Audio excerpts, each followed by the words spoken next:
Since the start of the outbreak, this government has been doing everything in its power to help our businesses through the crisis.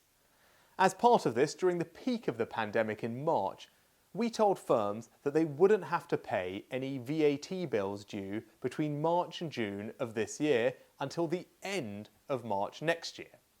If we hadn't done that, companies would have had large VAT bills due at precisely the time when they had no income coming in because of lockdown.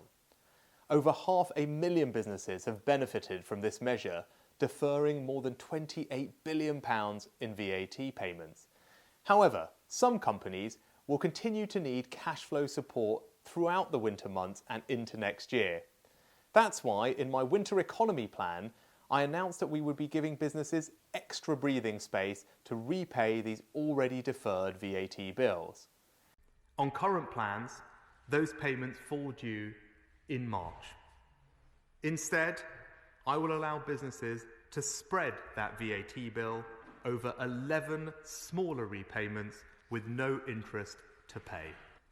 These new changes mean that now businesses will have the option to pay in smaller payments over a longer period.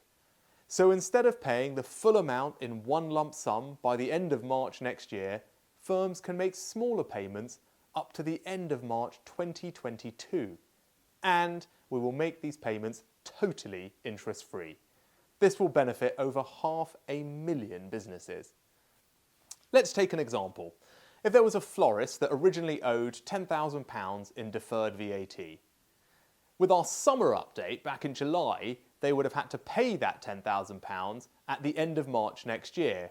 Now, following the winter economy plan, they will only pay £909 in March next year and then 10 further small payments until March 2022.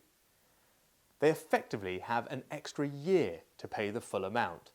All businesses will need to do is opt into the scheme.